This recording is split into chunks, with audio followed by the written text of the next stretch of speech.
Hey everybody, welcome to Season 3, Episode 3 of Around the Verse. I'm Sandy Gardner, VP of Marketing. And I'm Chris Roberts, CEO and Project Director of Star Citizen and Squadron 42. So on this week's news, on the Star Citizen Alpha 2.5 front, we just opened up the early PTU to a wider group so we can get a little more data on the bugs that require a larger group of players to show up regularly. It's one of the big advantages of having you guys out there helping us test this thing. Be on the watch for an even wider PTU push later today or tomorrow with the hope of going live next week.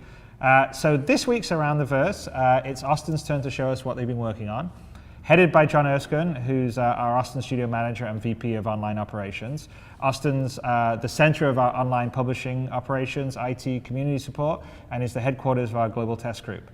As you probably know, Austin's dev side is headed by Tony Zurovec, who's been spending a lot of his time in all 4 of our studios this year, working closely with the teams around the world to bring the PU to life, which we're working very hard on. So let's kick it over to Jake Ross over in Austin for the Austin Studio Report. Hey guys, Jake Ross here, producer of the Austin Studio, and here with you this week to talk a little bit about what's going on here in Austin.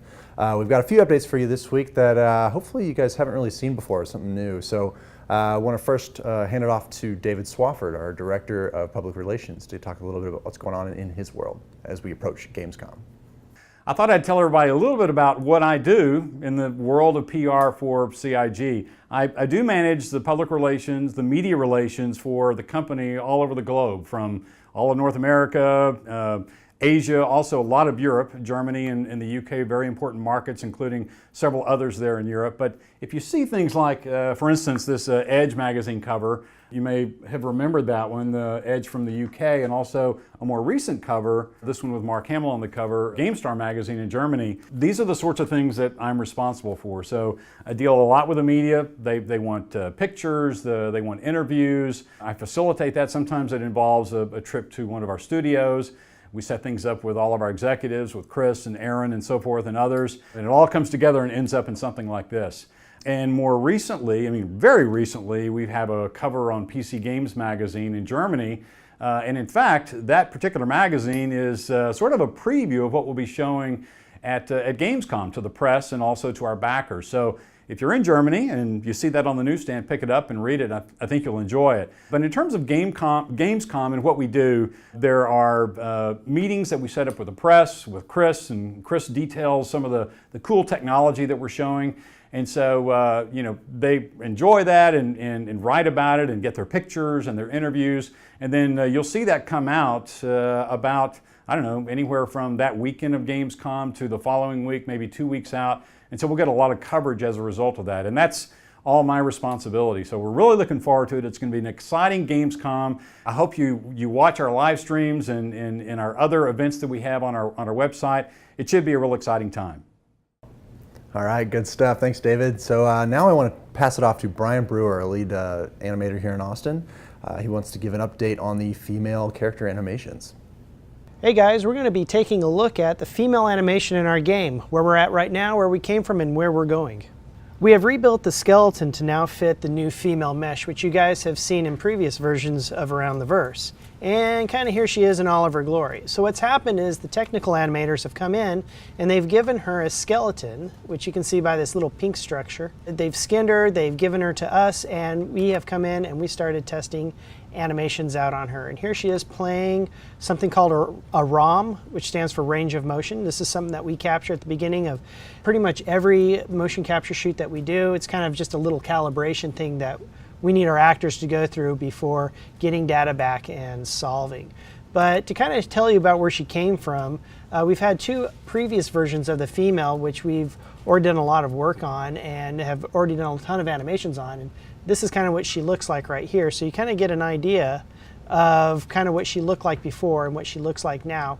We've gone in and we've made her a little more heroic. She fits seats a little bit better. She's a little bit more in line with the male, and she'll be fitting all the metrics in our game. And if you remember from the last episode with all the other animators talking, there's a lot to do with metrics in this game, a lot, which is basically trying to get everybody to fit in the same universe without having to adjust things for every animation, for every character.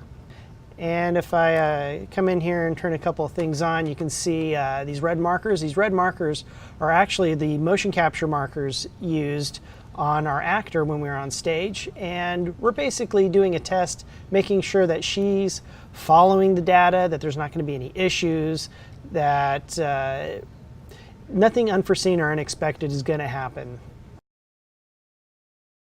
All right, thanks, Brian. Lastly, I want to hand it off to Justin Bimford, Director of QA, to mention a little bit what QA and here in Austin have been focusing on recently. Hey guys, we've been very busy in QA. We've been splitting up our time and resources to make sure we cover everything coming online in the near future. We have processes in place to handle multiple test beds at the same time. We start each day with a team huddle where we gather around QA managers Andrew Hesse's desk to discuss our daily plan as well as any challenges we may face. While we continue testing Squadron 42 and preparing for Gamescom, we're also heavily focused on patch 2.5. 2.5 introduces a lot of new features, some of which include the flight-ready Argo and Reliant, as well as the pirate base Grimhex. We're really excited to get this out to you guys. We've also been focusing heavily on testing the FPS game mode Star Marine, which involves cross-studio playtests between our 4 studios in preparation for patch 2.6. Hope you guys enjoyed that update. There's lots of stuff going on here in Austin, especially as we approach Gamescom, keeping everybody busy. Until next time, thanks guys, see you around.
And in other news, the new weekly newsletter was released this weekend, packed full of info as well as a sneak peek. So if you haven't already read it, be sure to check in your inbox.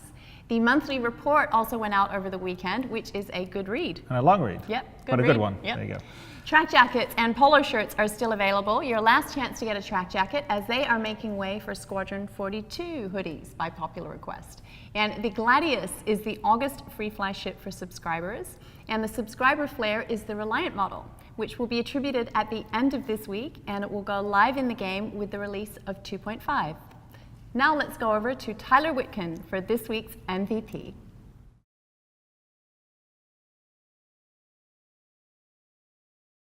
Hey everyone, Tyler Whitkin, Community Manager in the Austin, Texas studio, here to bring you this week's MVP. A huge congratulations to DJ Brazzi for creating some incredible stylized vector artwork. We have a shared folder that CIG staff uses to share awesome screenshots and art created by the community for us to use for our desktop wallpaper. Needless to say, these all made the cut. So great work, congratulations again, you're this week's MVP. Back to you guys. Well, that was cool. I'm always blown away by the community's talent and enthusiasm for the universe of Star Citizen, so it's awesome. Speaking of universe, let's hand you over to Tony Zurovic for our little fireside game design chat.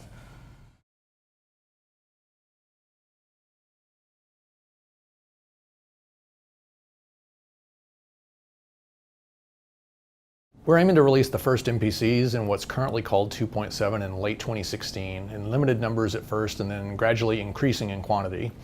The initial set of characters will consist of things like shopkeepers, store patrons, maintenance workers, entertainers, tourists, and vagrants, and they'll be found predominantly in the larger landing zones, Area 18, Port Olisar, Levski, and Grimhex. We'll be looking to fine-tune performance, animation quality, and usable functionality in particular, with the focus on really amping up the diversity and variety of their actions a bit farther down the road. That first wave of NPCs won't have a lot to say, but you can expect them to get progressively more talkative in subsequent releases.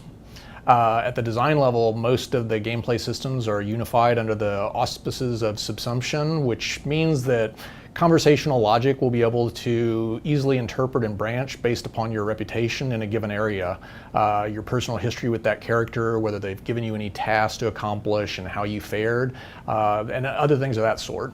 The longer term objective is to inject as much dynamism as possible into areas that will be populated with NPCs.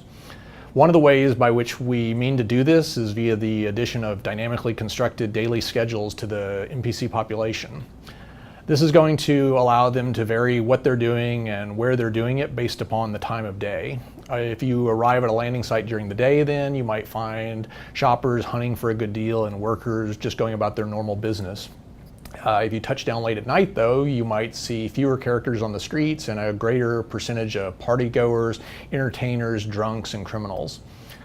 Another way by which we intend to add some ebb and flow to the environments is via taking into account what's happening at a macro level within the system and factoring the results into the algorithms that determine the composition of NPCs that you'd see at any given time. If business, for example, is booming, you'll see more well-to-do characters and less crime, whereas if a location has fallen on economic hard times, then you'll see more vandalism and begging. If a war is raging near a planet, you'd expect that its medical facilities would be getting a lot of traffic, lots of limping and bloodied pilots and Marines should be going in, and lots of patched together characters would be coming out. Ultimately, what we want is for the various landing zones to feel like living, breathing environments and not static portraits. The ability to hire an NPC crew to help with the many tasks that operating a multi-crew ship present is actually seen as a fairly important aspect of the game, as it's going to allow solo players or just a group of friends that are missing a critical position or two to supplement their ranks as necessary. This feature isn't going to arrive in 2016, but I can talk a bit about where we're heading. Larger landing zones are going to have a personnel shop where you can peruse a library of available characters, each of whom is going to require a daily salary based upon their skill set and current demand. NPCs then can be rented but never actually purchased. Retaining them is just going to be an ongoing expense. NPCs that may serve in a crew will have attributes associated with them that denote their proficiency in a variety of disciplines. This is going to include things like, for example, how well they can pilot, operate a gun turret, control a tractor beam, or repair damage to your ship. We're probably going to wind up tracking a few psychological components like aggression and intelligence as well, and using those to influence how that NPC behaves in various situations. Most NPCs are effectively going to be specialists with a notable capability in really only a single area, although there will be some exceptions. If their rating in one of these fields is beyond a certain threshold, then they may be assigned by the player, their employer, a compatible responsibility on a ship. A combat marine then could be assigned to patrol an area and engage any foreigners that are detected, but since they wouldn't likely have any engineering knowledge, they wouldn't be able to be told to repair any damage that occurred to the ship. Every NPC attribute is going to be associated with another value that determines the character's maximum potential in that area. This determines, in essence, how good that character can ever become at that particular discipline. As a character does more of something, they will naturally improve their abilities up to that potential. It's up to the employer, the player then, to decide when it's time to give an NPC that looks to have prematurely peaked the boots so that they can try their luck with another. A gunner with poor accuracy then might well be worth keeping if they're fairly cheap and they look to be steadily improving. The basic idea here is that you're going to need to invest your time and attention, not just your money, if you want to gradually build an exemplary crew. The real NPC superstars, the guys that can repair damage in a fraction of the time or that can hit targets with stellar precision, they won't be found looking for work in the local personnel office. They'll be discovered by players that are willing to take a chance on them before anyone else realizes, their true potential.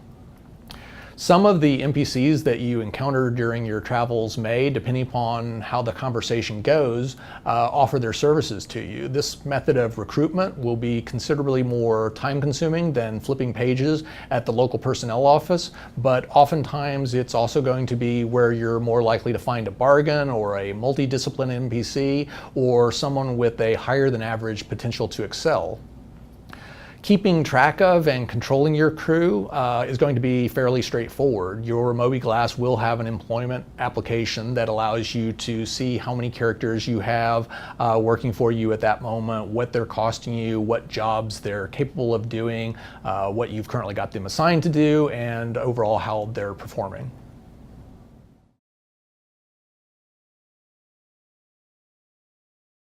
Some of the first duties that NPC crew members would be able to perform would be things like operating the scanners and weaponry on a ship, serving as onboard security of a designated area, or acting as a general purpose engineer capable of effecting repairs. Farther down the road would be more exotic functions like acting as pilot, for which we've already done a lot of the groundwork. AI ships are already quite capable of engaging in combat and landing, but they don't yet know how to position a ship when the objective is to retrieve ejected cargo, or how to hover over the surface of an asteroid body, taking input from the scanners, which would be identifying valuable pockets of ore, such that the beam and cargo operators would be in a position so that they could do their jobs. The intent ultimately is to give the player the ability to direct their crew when necessary in very, very broad strokes, but to avoid defocusing the game and injecting too much micromanagement. We don't want to become SimCitizen. Much of the time you won't need to do anything other than hire an NPC and assign them to a ship. A doctor, for example, would spend most of their time in the ship's medical facilities, if such exist, and automatically heal any injured crew members to the best of their ability. There are some positions, though, that will on occasion require more frequent communication. A ship's pilot, for example, needs to know where you want to go, or whether you've decided that you want to break off from a particular encounter. Engineering efforts, on the other hand, they could be prioritized so that you're able to dictate what you want back online first: propulsion, shield, or weapons.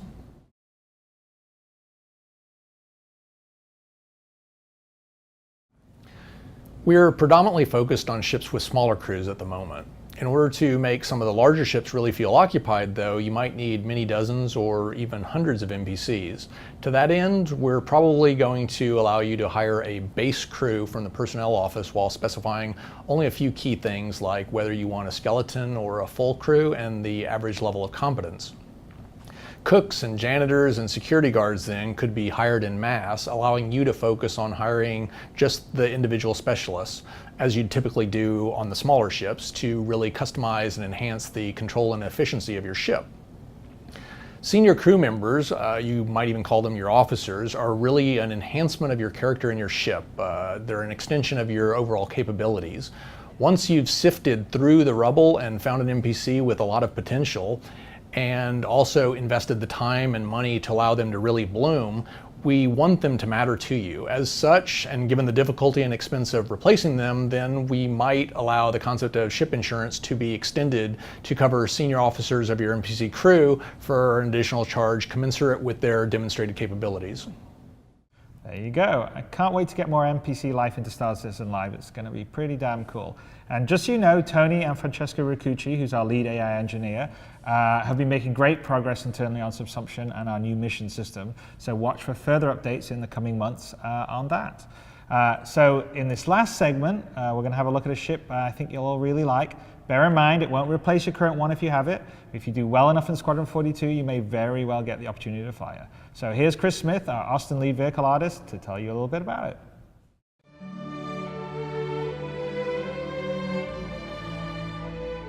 Hey guys, not too long ago, I received the awesome task of creating the new Hornet F7A ship, which will be featured in Squadron 42. I recently got done with the modeling and texturing portion of the ship build, and I would like to show you guys the process on how we created the all-new Hornet F7A. The original Hornet F7A Mk1 was created by CGBot, and it was used in the first pitch video by Chris Roberts. The S7A is going to be featured in Squadron 42, so naturally we were looking to do a complete update for the Hornet. since the mesh being used in the game as of now is still essentially the old CG bot model from 4 years ago. The idea here was to keep the original Hornet F7 MK1 series in the game, and then add the F7A MK2 model completely new from the ground up with our latest techniques and pipeline procedures. Chris thought it would be cool to have the classic Hornet and the new version run side by side, and players would have the opportunity to keep the old MK1 as a classic collector's item. We were also going to revisit the MK1 one last time with an update on materials and damage systems to have it mesh better with our current assets. While we wanted an updated and new Hornet, we still wanted to keep the essence of the Hornet line of spaceships, rugged and relatively simple yet very effective. Also, I had the thought that from a distance one should be able to tell that the ship is a Hornet F7. Essentially, I wanted to update the lines of the MK1 Hornet and also bring the mesh up to a higher fidelity and functionality level. We also had a list that we gathered from fans with issues and complaints about the current Hornet ships. From that list, I gathered the most important problems, and most of them were already on my list as well. I tried to remedy as many issues as I could. The initial blockout went well and quick.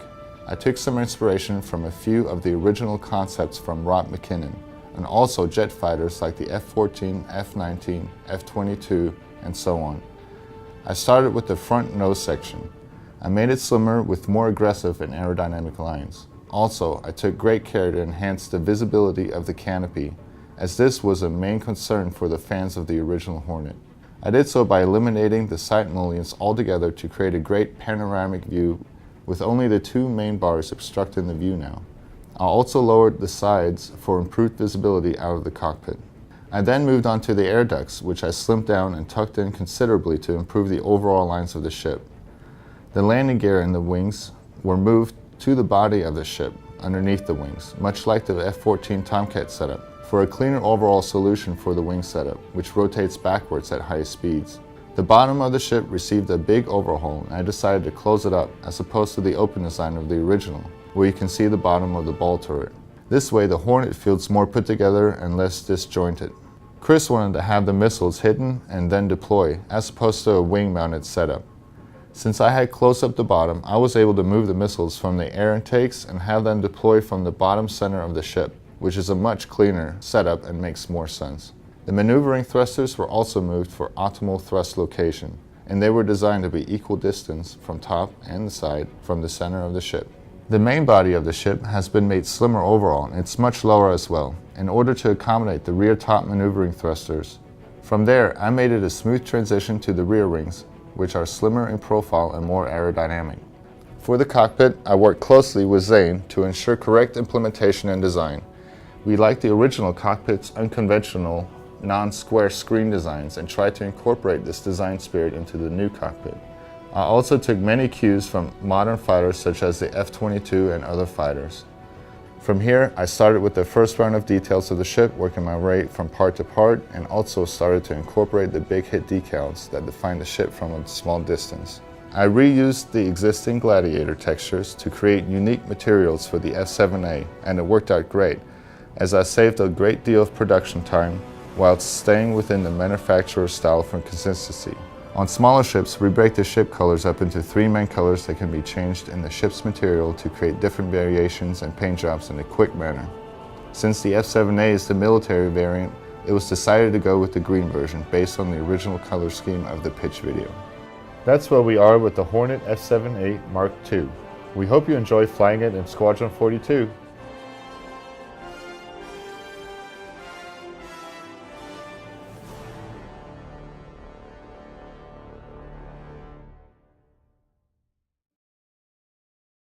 I think a lot of people will be excited to fly the Mark II in Squadron 42. I certainly will. Yeah, me too. And as a reminder, there's no show next week. We will be streaming live from our show floor booth, sponsored by Intel, with Bad News Baron, Twerk17, Captain Richard, and DJ Knight, so that'd be really cool. And there's also the Gamescom Party live stream. Pop-up events will be on Wednesday and Thursday night, and the Beer Garden on Saturday. Yeah, which is a perennial. Yeah, and there will also be a free fly over Gamescom and goodies to pick up at the booth, so come visit us. Yeah, we'll see you there. Yeah, and be sure to tune in to Reverse the Verse tomorrow morning at 11 a.m. Pacific. It'll feature one or two of the devs from today's show for Q&A. So jump in there and ask all of your questions. There you go. With that, thank you to our subscribers for making this show possible, and thank you to all the backers out there for making Star Citizen and Squadron 42 possible. And we will see you around the verse. Bye.